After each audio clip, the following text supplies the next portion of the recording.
నమస్తే.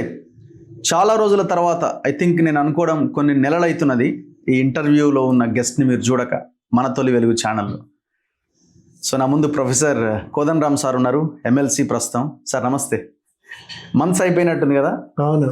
సో చాలా మంది అడుగుతున్నారు, కోదండరామ్ గారు ఎక్కడున్నారు, ఇంటర్వ్యూ చేయండి. ఆకునూరి మురళి గారు ఎక్కడున్నారు, ఇంటర్వ్యూ చేయండి. ఎందుకంటే మిమ్మల్ని ప్రత్యేకంగా చూస్తున్నది సమాజం. అసలు వీళ్ళ లైన్ ఎట్లుండేది మమ్మల్ని కూడా గమనించిర్రు, పరిశీలించిర్రు. ఎలక్షన్స్కి ముందు తర్వాత ఛానల్ ఏంది, నేనేంటి అన్నది అబ్జర్వ్ చేశారు. బట్ మనం క్వశ్చన్ చేస్తున్నాం, ఎవ్రీడే మేము కనిపిస్తాం. సో మీరు కనబడరు, మీరు రకరకాల దాంట్లో ఉంటారు. మీడియా మీ ముందుకు వస్తే తప్ప అవకాశం లేదు. సో ఏం చెప్తారు సమాజానికి, మీకోసం, మీ వాయిస్ కోసం ఎదురు చూస్తున్న వాళ్ళకి? మునుపు ఏ ఆలోచనతో ఏ దృక్పథంతో పనిచేసినామో దాంట్లో ఏమీ మార్పు లేదు. వీసమెత్తు కూడా మార్పు లేదు. ఓకే. ఇవాళ కూడా ప్రజల కోసమే నిలబడ్డం, ప్రజల కోసమే పనిచేస్తున్నాం. ఒక తేడా ఏంటంటే ప్రభుత్వంతో మాట్లాడటానికి ఒక అవకాశం ఉంది. మినిస్టర్లు కలుస్తున్నారు, ఏదైనా చెప్తే నోట్ చేసుకుంటున్నారు, సీరియస్గా దృష్టి పెడుతున్నారు, ఒక ఆలోచన చేస్తున్నారు. అవును కదా మీరు చెప్తున్నదని అంటున్నారు. కాబట్టి ఒక అవకాశం ఉన్నప్పుడు తొందరపడి ఇప్పుడే బయటకు వచ్చి మాట్లాడటం ఎందుకులేమని మేము కూడా ఆ ప్రయత్నాన్ని ముందుకు తీసుకెళ్ళే చేస్తున్నాం. ఇప్పుడు అదైతే ముందుకు తీసుకెళ్తున్నాం, కృషి చేస్తున్నాం. ఒక ఫలితం వస్తుందేమో అనే ఒక ఆశతోని, ఒక విశ్వాసంతో ఉన్నాం. ఇక రాకపోతే ఏం చేస్తామంటే మళ్ళీ ఆలోచిద్దాం, అప్పటి సంగతి అప్పుడు. కానీ ఒక విశ్వాసం ఉంది ఇప్పటికీ, చేస్తారేమో కొన్ని విషయాల మీద అయినా అని. కొంత ఏంటంటే రాహుల్ గాంధీ గారు ఎంచుకున్న మార్గం కూడా సామాజిక న్యాయం జరగాలి అనే ఒక కృత నిశ్చయంతో ఆయన నిలబడి ఉన్నారు. భారతదేశంలో జరుగుతున్న రాజకీయాల విషయంలో ఒక స్పష్టతతో ఉన్నారు. ఏదైనా సంపద గుప్పెడు మంది చేతుల్లో ఉండటం మంచిది కాదు, ప్రజలకు చెందాల్సిందే, ప్రజలకు న్యాయం జరగాల్సిందే, ఈ దేశంలో అంతరాలు తొలగిపోవాలి అనేది ఒక మంచి ఆలోచన. మరి వాళ్ళ భారతదేశంలో అటువంటి ఆలోచనను ముందుకు తీసుకెళ్ళటానికి జరుగుతున్న కృషిని మనము రాష్ట్రంలో అయితే నిర్దిష్టంగా చూస్తున్నాం. కులగణన జరిగింది, దానిపైన వచ్చిన సమాచారాన్ని విశ్లేషించారు. కొంత రిజర్వేషన్ల పెంపు కోసం కూడా వీళ్ళ చేతిలో ఉన్న పని వీళ్ళు సీరియస్గానే చేసిండ్రు. మరి ఇవన్నీ జరుగుతున్నప్పుడు, కొంత ప్రయత్నం జరుగుతున్నప్పుడు మనం కూడా దాన్ని ముందుకు తీసుకెళ్ళే బాధ్యతను తీసుకోవాలి అని అనుకున్నాం. ఆ ప్రయత్నం చేస్తున్నాం. ఎంత విజయవంతం సాధించగలమో, ఎంత ముందుకు పోగలమో ఇక చూద్దాం. అంటే కోదండరామ్ గారు ముఖ్యమంత్రితో మాట్లాడినా, మంత్రులతో మాట్లాడినా మాట్లాడే అవకాశం దొరుకుతున్నది. ఓకే, రైట్, వాళ్ళు వింటున్నారు, నోట్ చేసుకుంటున్నారు. అల్టిమేట్గా ఆచరణలోకి రావాలి. మాటలు గొప్పగానే ఉన్నాయి, కానీ అది చేతల్లో కనబడాలి. సో గతంలో ఉన్న గవర్నమెంట్స్ మీరు కనీసం వెళ్ళలేని పరిస్థితి, కలవలేని పరిస్థితి, చెప్పినా వినలేని పరిస్థితి. సో ఆ ఒక్క పాయింట్ ద్వారా, ఆ ఒక్క పాయింట్ దగ్గర మీరు ఆగిపోయినారు. రెండు చెప్పిన, ఇంకొకటి ఢిల్లీలో జరుగుతున్న పరిణామాలు, వాళ్ళు కొంత కన్సర్న్తో సామాజిక న్యాయాన్ని సాధించడానికి ఒక ప్రయత్నంతో రాహుల్ గాంధీ గారు ఒక కృషి చేస్తున్నారు. ఆయన కూడా సంపద కేంద్రీకృతం కాకూడదు అనే లక్ష్యంతో, ఆలోచనతో ఉన్నారు. మరి ఇది మంచి ప్రయత్నమే కదా, దాన్ని కూడా అంటే ఇప్పుడు కోదండరామ్ గారు కానీ ఇంకెవరైనా గుడ్డిలో మెల్ల అని మనం సైలెంట్గా ఉండడమే తప్ప ఇంకా ఆప్షన్ లేదంటారా ఇప్పుడున్న రాజకీయాల్లో? అంటే మనకున్న ప్రజా బలము, ప్రజా పోరాటాల ముందు దీని వరకు మనం ఆగుదాం, దీని వరకు మనం వెయిట్ చేద్దాం, సరే ఇప్పుడు అది కూడా లేదు కదా ఇంతకుముందు అని అనుకొని సైలెంట్గా ఉండడమేనా? లేదు. ఒకటి ఏంటంటే ఒక ప్రజాస్వామిక వాతావరణం కొంత ఏర్పడ్డప్పుడు ఆ ప్రజాస్వామిక వాతావరణాన్ని విస్తృతపరచాలి, ఆ అవకాశాలను ఇంకా బలోపేతం చేసుకోవాలి. దానికి కావలసిన చాలా రంగాల్లో చాలా రకాలైన కృషి ఉంటుంది. దాన్ని అంతటిని కూడా చేస్తూనే ఉన్నాం. ఏమి అట్లా ఉట్టిగా చేతులు ముందు పెట్టుకొని ఎదురు చూసుకుంటూ గవ్వల పంచాంగం కదా, గవ్వలేసి ఏమవుతుందో చూద్దామని అట్లాంటి ఆలోచనలో ఏం లేవు. మా కృషి మేము చేస్తున్నాం. అంటే 2 ఏళ్ళుగా మీరు ఏ పాయింట్ దగ్గర కూడా కృషి ఇరిటేట్ అవ్వలేదా మీరు? ఏ పాయింట్ దగ్గర కూడా అరే ఏంది ఇల్లు ఈ మార్పు అని దీంతో వచ్చారు? అసంతృప్తి ఎక్కడైనా మీకు ఉన్నదా? ఉంటుంది. చాలా ఆర్థిక రంగంలో చాలా పెద్ద సంక్షోభాన్ని సృష్టించిపోయింది దాని బీఆర్ఎస్. దాని గురించి ఎంత వివరంగానైతే చెప్పాలో అంత వివరంగా చెప్పలేకపోతున్నారు. తర్వాత ఎక్కడెక్కడ తప్పులు జరిగినాయో ఆ సందర్భాల్లో కొంత గట్టిగా చర్యలు తీసుకోవాల్సిన అవసరం ఉంది. ఇంకా ఆ విషయాల్లో కఠినంగా చర్యలు మొదలు కాలేదు. ఇట్లాంటివి అసంతృప్తి ఉంది. అదేవిధంగా మేము ఎంచుకున్న కొన్ని కీలకమైన అంశాలు ఉంటాయి. నిరుద్యోగ సమస్య ఉంది. గవర్నమెంట్ అందరికీ గవర్నమెంట్ ఉద్యోగాలు వస్తాయని మేము ఎన్నడూ అనుకోలేదు, ఆలోచన చేయలేదు. కానీ ఉన్న ఖాళీలను భర్తీ చేయడానికి ఒక క్యాలెండర్ ఉంటే, పిల్లలకు కొత్త ఎప్పుడు ఉద్యోగాలు వస్తాయో స్పష్టత ఉంటే వాళ్ళ ప్రయత్నం వాళ్ళు చేసుకుంటారు. వాళ్ళ సాధ్యమైతే ఉంటారు, లేదనుకున్న వాడు వెళ్ళిపోతాడు. కానీ ఆ రాకపోయేసరికి ఒక తీవ్రమైన అసంతృప్తి ఉంది. దాని విషయంపై ఒక నిర్ణయం తీసుకోవాలి. అది తాత్సర్యం జరుగుతుంది. ఉద్యమకారుల విషయంలో కూడా ఒక కమిటీ వేసి ఉద్యమకారులను గుర్తించి వాళ్లకు ఎంతో కొంత చేయూతనిచ్చే ప్రయత్నం అయితే జరగాలి. అది గవర్నమెంట్ ఇచ్చిన హామీలు ఉన్నాయి. హామీలను పక్కన పెడితే ఏం చేయగలమనే విషయం మీద ఆలోచించి సహాయం చేయటానికి, చేయూతనియటానికి పూనుకోవాలి. ఇట్లాంటి విషయాల్లో అసంతృప్తి లేదా ఉంటుంది. కానీ అసంతృప్తిని వ్యక్తం చేయటానికి ఉండే మార్గాలను మనం ఉపయోగించుకుంటే అడుగుతున్నారు. కోదండరామ్ గారు గతంలో పోరాటాలు చేసారు, రోడ్ల మీదకి వచ్చారు. ఇప్పుడు ఎందుకు ఆ ప్రయత్నం చేస్తారు? సమయం వచ్చినప్పుడు మేమంతా రోడ్ల మీద ఉన్నాం, మాకు సమస్యల పరిష్కారం అయితే లేవు, మాకు నోటిఫికేషన్లు వస్తలేవు, మాకు ఫీజు రియంబర్స్మెంట్ వస్తలేదు. మీ దగ్గర కూడా వస్తుంటారు. రెండు కోణాలు ఉన్నాయి దీంట్లో. ఒక కోణము మీరు చెప్పింది, ఏదన్నా చేయాలి, మాట్లాడాలి అని అనేవాళ్ళు ఉంటారు. కానీ ఇంకో బలమైనటువంటి కోణం ఏంటంటే, మీరు మాట్లాడి చెప్పండి, మీరు చెప్పగలరు కదా, మీరు చెప్పాలి, ఆ ప్రయత్నం చేయాలి అనే వాళ్ళు కూడా ఉన్నారు. కాబట్టి ఆ రెండో ప్రయత్నం చాలా కీలకం. నేను ఇదివరకు చాలా మందికి చెప్పినా, మళ్ళీ చెప్తున్నా, ఒక గవర్నమెంట్ పార్టీని సపోర్ట్ చేసి గెలవటానికి మా వంతు తోడ్పాటు మేము కూడా అందించినాం. మా వల్లే గెలిచిండ్రని అంటలేం, కానీ మా తోడ్పాటును అందించినాం. గెలిచింది కాబట్టి ఆ గవర్నమెంట్లో మనం ఏ రకంగా ఆ గవర్నమెంట్ ద్వారా ప్రజలకు న్యాయం చేయగలం అనేది ఒక ప్రయత్నం, ఇది ప్రయోగం. నా దృష్టిలోనైతే మేము రాజకీయ సామాజిక జీవితంలో అడుగుపెట్టినప్పటి నుంచి ఎప్పుడు కూడా అధికారంతోనే తలపడుతూనే ఉన్నాం తప్ప కానీ వారి ద్వారా ఏదో సాధించుకోవచ్చు అనేది ఎప్పుడూ లేదు. మొదటిసారి కేసీఆర్ అధికారంలోకి వచ్చినప్పుడు కొంత విశ్వాసం, ఏదన్నా జరుగుతుంది, మనం అనుకున్నవి 100 అనుకుంటే 20 అన్నా జరగకపోతాయా అనేది ఒక నమ్మకం ఉండేది. అది 2-3 ఏళ్ళు పట్టింది ఆ నమ్మకం మేము తర్వాత ఇది కాదులేమని నిర్ణయానికి రావటానికి. ఇప్పుడు కూడా మనం గెలిపించిన ఒక ప్రజాస్వామిక వాతావరణం ఉంది, చర్చలు చేసుకోవటానికి వెసులుబాటు మాకే కాదు అన్ని సంఘాలకు ఉంది, ప్రజలకు మొత్తంగానే ఉంది. ఈ ప్రజాస్వామిక వాతావరణాన్ని కూడా కాపాడుకుంటూ విస్తృతపరచుకోవాల్సిన బాధ్యత మన మీద కూడా ఉంది కదా. ఆ బాధ్యతను మనం కాదని అంటే కూడా, వదులుకుంటే కూడా అది నష్టం జరుగుతుంది.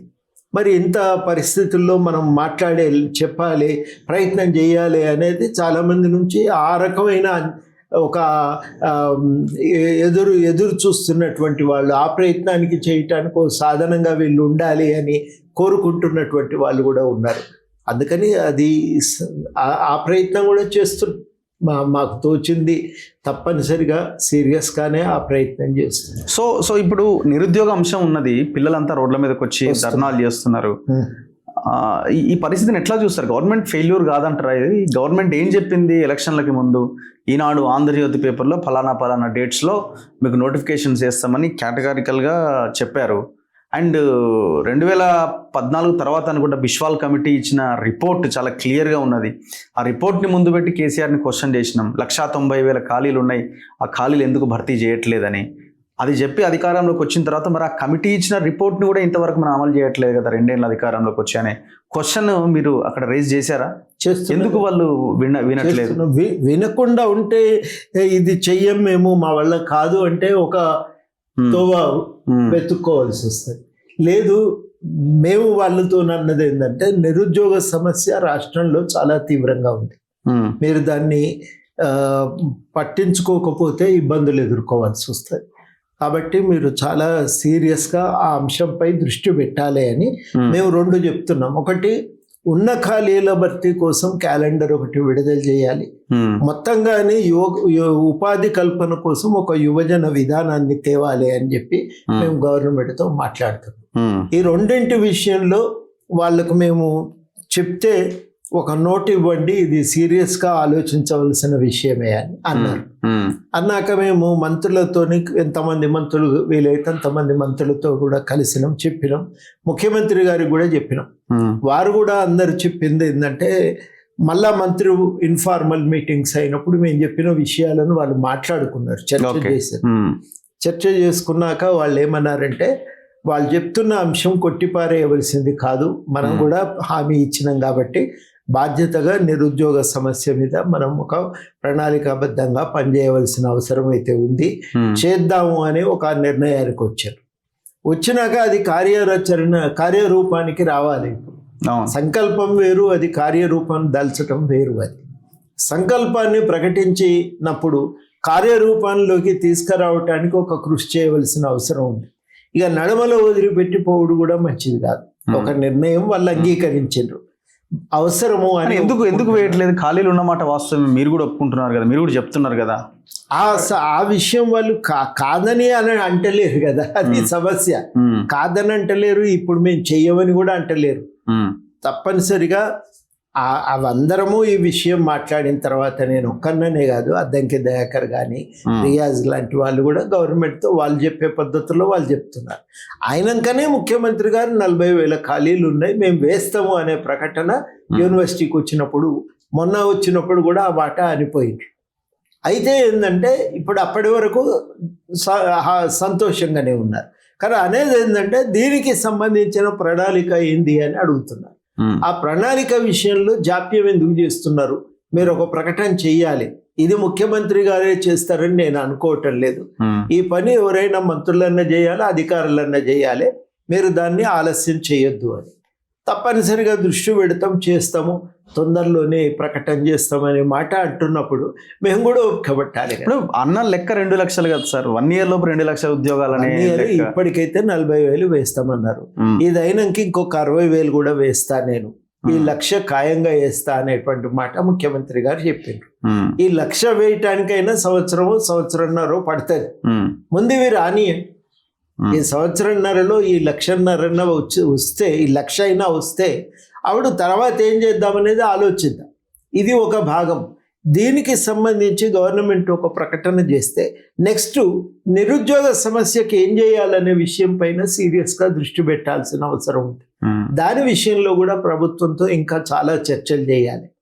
ఈ 2 విషయాల మీద కొంత సానుకూలత ఉన్నప్పుడు ఓపిక పడదాం. 10 ఏళ్ళు కొట్లాడుకుంటూ వచ్చిన వాళ్ళం కదా, 1 సంవత్సరం అయింది మనం మాట్లాడుతున్నాం.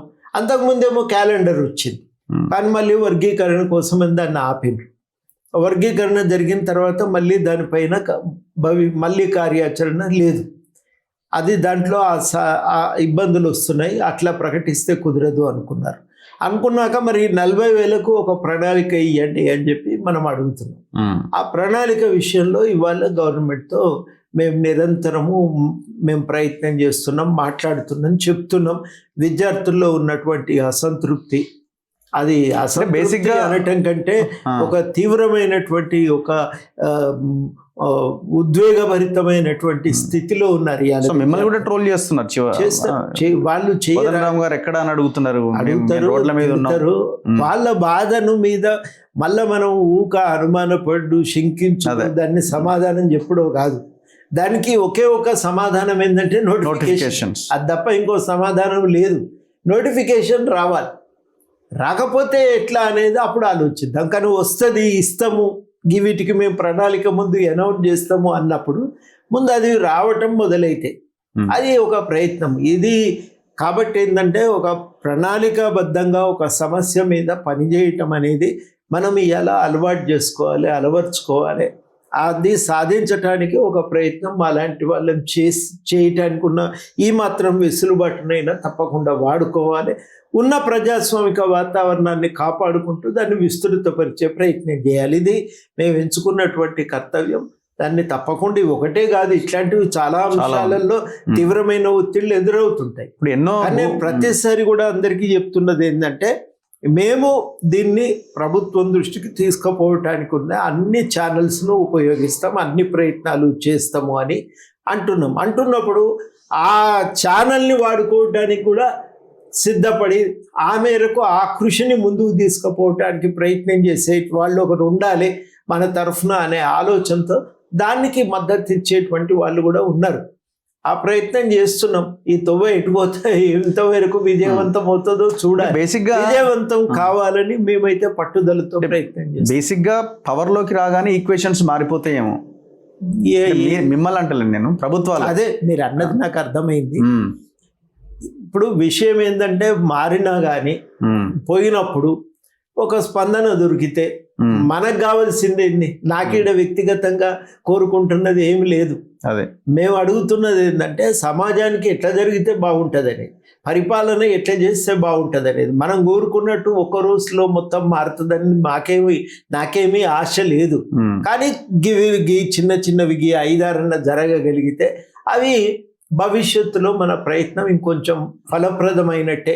ఇంకొంచెం దాన్ని ముందుకు తీసుకుపోవటానికి ఇంకా కొత్త దారులు. మీరు తెలంగాణ కోసం కష్టపడ్డ వాళ్ళలో, పనిచేసిన వాళ్ళలో ముందు వరుసలో ఉన్నారు. తెలంగాణ జేఏసీకి చైర్మన్ మీరు. ఈ మూమెంట్ అంతా మీరు మలిదశ అంతా నడిపించారు. జేఏసీ తర్వాత ఆ పార్ట్ అంతా రాష్ట్రం వచ్చింది, కేసీఆర్ అధికారంలోకి వచ్చిండు, 10 ఏళ్ళు అయిపోయింది. ఎడ్యుకేషన్ లేదు, హెల్త్ లేదు, ఉపాధి లేదు, భూములు పోయినాయి. ఇంత బీభత్సవం జరిగింది. ఆఫ్టర్ 2 years అంటే ఈ పరిపాలన, ప్రజాపాలన, ప్రభుత్వ పాలన, మార్పు అన్నారు, అధికారంలోకి వచ్చారు. ఏం వేరియేషన్ ఏం కనబడుతున్నది? మళ్ళీ అవే ఈవెంట్ టైప్ నిర్ణయాలు లేకపోతే ప్రోగ్రామ్స్ తప్ప ఒక పాలసీ డెసిషన్ ఏది? దీర్ఘకాలికమైన ప్రణాళిక, ఇక మా లైన్ ఇది ఉన్నది, మాది ఈ దారి అని చెప్పే ప్రయత్నం ఎక్కడ జరగట్లే కదా. ఇది ప్రజాస్వామిక వాతావరణం మామూలు మార్పు కాదు రఘు గారు. ఓకే, దాన్ని మీరు తక్కువ చేసి చూడకండి. ఇది చాలా చాలా కీలకమైనటువంటి పరిణామం. ఇది జాతీయ స్థాయిలో ఉన్న పరిస్థితులను చూస్తున్నప్పుడు, మొత్తంగా దేశవ్యాప్తంగా ఉన్న పరిస్థితులను చూసినప్పుడు, ఇది ఒక ఏడాదిలో ఓయాసిస్ మాదిరిగా మనకి ఇక్కడ రాజకీయ వాతావరణం మనకు కనబడతా ఉంది. దాన్ని తప్పనిసరిగా ఒక మంచి పరిణామం మనందరి కృషి వల్ల, అటు మీలాంటి వాళ్ళు జర్నలిస్టులుగా చేసిన కృషి కానీ, ఇటు మాలాంటి వాళ్ళం సామాజిక కార్యకర్తలను చేసిన ఒక ప్రయత్నాలు కానీ, ఆందోళనలు కానీ, మొత్తం మీదనైతే ఒక మంచి మార్పు అయితే జరిగింది. ఈ మార్పును కాపాడుకోవటం కూడా కీలకం. రోజు వెంటబడేది, బయట తిరగానంటే భయమే ఉండే. ఎక్కడ అరెస్ట్ చేస్తారో తెలియదు, ఎక్కడ కేసు పెడతారో తెలియదు. ఇప్పటికీ 7 కేసులు ఉన్నాయో తెలియదు. మొన్న సంగారెడ్డికి పోయి వచ్చిన కేసుకి ఉండని వాటిని మనం తట్టుకున్నాం, చేసినాం. నిఘా సంస్థలను చీల్చటం, ఇన్ని రకాలైనటువంటి పరిస్థితులను ఎదుర్కొని ఒక అగ్నిగుండంలో నడిచినటువంటి వాళ్లకు ఇది మామూలు ఊరటేం కాదు. ఇది మంచి మార్పే. దీన్ని మనం తక్కువ చేసి చూడవలసిన అవసరం లేదు. రెండోది కూడా నా దృష్టిలో, ఈ సమాజంలో వెనుకబడిన వర్గాలు ఉన్నారు, వాళ్ళ గురించి ఆలోచించాలి, వాళ్ళ కోసం ఏదన్నా చెయ్యాలి అనే ఒక ప్రయత్నము కూడా మనకు ఆలోచనపూర్వకంగా కనీసం ఒక కాగితం మీదనైనా మాకు ఇది ఉంది అనే చెప్పటం కూడా అది ఒక కష్టమైన పని, కష్టంగానే ఉండే. ఇప్పుడు అది జరుగుతుంది కదా, ఎందుకు మనం దీన్ని తక్కువ చేసి చూడాలి? ఇది అంతా కూడా కేవలం ఏదో దయతలిచి ఇచ్చిండ్రని నేను అంటలేను. రాజకీయ పరిణామాలు, ప్రజల స్పందన, వాటన్నింటి వల్ల జరిగిన మార్పు. ఇది వచ్చిన మార్పు, ఇది మన కృషి వల్ల వచ్చిన మార్పు. ఇది ఒక్క దాని గురించి మనం ఎలక్షన్లకు ముందు డిస్కస్ చేయలే కదా. ఇది ఒక్కటి అంటే తక్కువది కూడా కాదు కదా. ఇది చాలా కీలకమైనటువంటి మార్పే. ఈ రెండు కూడా కీలకమైనటువంటి మార్పులే. అయితే ఇది ఇంకా ఆచరణాత్మకంగా, ఇంకా కొంచెము సమర్థవంతంగా, ఇంకా దీన్ని కొంత దృష్టి పెట్టి సీరియస్గా ఒక యుద్ధ ప్రాతిపదికన అమలు చేయటానికి పూనుకోవాల్సిన అవసరం. అది చేయకపోతే, ఎన్ని చేసి కేవలం పని అడుగు ముందు పడకపోతే ప్రయోజనం ఉండదు. అదే ఇప్పుడు మనం కోరుకుంటున్నాం, ఆ ప్రయత్నం చేస్తున్నాం. చెప్పినప్పుడు వింటున్నారు, అవును ఇది ఆలోచించవలసిన విషయమే, మేము చేస్తాము, మేము దృష్టి పెడతాము అని అంటున్నారు. మీరెవరు మాట్లాడటానికి? మాకు తెలియదమ్మా మేమేం చేయాలో అని అంటలేరు. మేము కూడా పోరాటాల నుంచి వచ్చిన వాళ్ళమే, మాకేం చేయాలనో తెలుసు, మేము చేసేది ఏదో చేస్తాం చూడండి అని అంటలేరు. ఇప్పుడు మీరు లాస్ట్ 10 years ఎన్నో ధర్నాల్లో పార్టిసిపేట్ చేశారు, భూ సమస్యల పోరాటాల్లో పాల్గొన్నారు, కూడా పాల్గొంటారు. జహీరాబాద్ పోయినారు, ఇక్కడ పోయినారు, అక్కడ పోయినారు. అవును, ఆ సమస్యలు అన్ని అట్లే ఉన్నాయి, కొత్త సమస్యలు కూడా మళ్ళీ స్టార్ట్ అవుతున్నాయి. ఉన్నాయి. నేను లేవని నేను అంటలేను, అన్ని పరిష్కారమైనవి అని నేను ఇంతకు ముందే కాలేదు అని కూడా చెప్పిన. ఇప్పుడు ఇప్పుడు ఇప్పుడు ఈక్వేషన్ లో కూడా మార్పు రాలేదంటున్నాను. ఇప్పుడు ఉన్న అవకాశం ఏంటంటే చర్చ చేయొచ్చు. నువ్వు పోయి ఎక్కడో రైతు కమిషన్ దగ్గర ఎక్కడో కూర్చొని ఇట్లా ఎట్లా జరుగుతుంది, మీరు ఎందుకు ఇట్లా చేస్తారు అని అంటే కనీసం స్పందించే ఒక వేదిక ఉంది. ఆ వేదిక మనందరి తరఫున లోపల ఇంకెక్కడో ఒక తీసుకొని పోయి ఈ విషయం మీద మాట్లాడటానికి, గట్టిగా చెప్పటానికి కూడా వాళ్ళు కూడా సంసిద్ధంగా ఉన్నారు. ఈ ప్రయత్నము ఎందుకు ఇప్పటికే మనం దర్వాజా మనం ఎందుకు? సరే, ఇప్పుడు కోదండరామో లేకపోతే ఇంకే ప్రొఫెసరో ఇంకో లీడరో చెప్తేనే పనులు జరుగుతలేవు. సామాన్యులు వెళ్ళి అక్కడ ఆఫీసర్ చైర్ వేస్తాడు, చాయ్ తెచ్చి ముందర పెడతాడు, చాయ్ తాగుతాము, చేస్తామమ్మా అంటాడు. అక్కడికే సంతృప్తిగా ఉన్నాం మనం, అక్కడ వరకే ఉన్నది. మీరు అంటున్న లైన్ అక్కడ వరకే ఉన్నది. ఎప్పటి వరకు సమస్య పరిష్కారం ఎప్పటి వరకు ఉంటుంది అతృప్తి? కొద్ది రోజులు చూస్తారు, తర్వాత చూడరు, ఇంకా 4వసారి అయితే దాంతో సంతృప్తి ఎందరు కదా, గట్టిగా అడుగుతారు కదా. ఇప్పుడు ఏమైందంటే ఈ ప్రయత్నము అవును విన్నరు చేస్తున్నారు కాదు, పని కావాలి అనే స్థితికి దశకు వచ్చినాం ఇప్పుడు. సో ఏంటి, మీరు మంత్రి ఎప్పుడైతున్నారు? మరి మంత్రి ఎందుకు అవుతానండి? ఎందుకు? ఏవో పత్రికలు వస్తుంటాయి, చూసుకొని సంతోషపడాలి తప్ప కానీ అవుతామని లేకపోతే కావాలని దానికోసం అయితే కార్యాచరణ చేయట్లేదు. ఎప్పుడో అవుతారు మీరు అని అన్నారు, ఇంకా చర్చ లేదు, ఆ రకమైన ఆలోచన లేదు. మా వైపు నుంచి మేము అటువంటి ఆలోచన లక్ష్యంతో పనిచేయట్లేదు. విద్యాశాఖ నేను మీకు చెప్పిన ఈ సమాజంలో ప్రజాస్వామ్యం బలపడాలి, సామాజిక న్యాయం ఆచరణలోకి రావాలి, అవి మా లక్ష్యాలు. ఆ లక్ష్యాల కోసం పనిచేస్తాం. ఏదన్నా అవకాశం వస్తే ఎట్లా వాడుకోవాలి అది వేరే మాట. కానీ మనకు మనంగా ఆ లక్ష్యం, మీరు చెప్పినటువంటి పదవులనే లక్ష్యంతో ఆకాంక్షతో పనిచేస్తలేం. ఇంకా మళ్ళీ దాన్ని పని చేయవలసిన అవసరం లేదు. ఈ ఉపోద్ఘాతాలు వద్దు, పని చేస్తలేము. ఇట్లా ఈ లక్ష్యం కోసం పనిచేస్తాం. అంటే వాళ్ళైనా గుర్తించాలి కదా అంటున్నాను. ఏం గుర్తిస్తారు? దానికి గుర్తింపు అవసరం లేదు. నేను చెప్పినట్టుగా ప్రజల సమస్యలు గుర్తించి పరిష్కరిస్తే చాలు. అది చాలా కీలకం. ఇవన్నీ అంత ముఖ్యం కాదు కదా. కానీ వ్యక్తులుగా మనం ఏమవుతామనేది ముఖ్యం కాదు. ఎప్పుడు కూడా సమాజానికి ఎంత మేలు జరిగింది అన్నదే ముఖ్యం. ఎప్పుడు అట్లే ఆలోచించడం, ఇవాళ కూడా అదే ఆలోచనతో ఉన్నాం. మీ చుట్టూ మీతో పాటు పనిచేసిన మీ తెలంగాణ జనసమితి నాయకులు ఎప్పుడు అంటూ ఉంటారు, జర మా సార్ని అడుగు, ఏమైంది, మాకు రావాల్సిన కార్పొరేషన్లు ఎటుబాయ్, మాకు రావాల్సిన 1-2 ఎమ్మెల్సీలు ఎటుబాయ్. భాగస్వామ్యం ఉండాలి కదా. మేము కూడా పనిచేసినాం కాబట్టి భాగస్వామ్యం ఉండాలి. తప్పనిసరిగా భాగస్వామ్యం కల్పించమని మేము అడిగినాము. మా దాంట్లో కూడా చాలా ఏళ్లుగా సామాజిక కార్యక్రమాల్లో భాగస్వాములు అయిన వాళ్ళు ఉన్నారు. అనేక ఏళ్లుగా అనేక సామాజిక ఉద్యమాల్లో ప్రజల కోసం నిలబడి పనిచేసినటువంటి వాళ్ళు ఉన్నారు.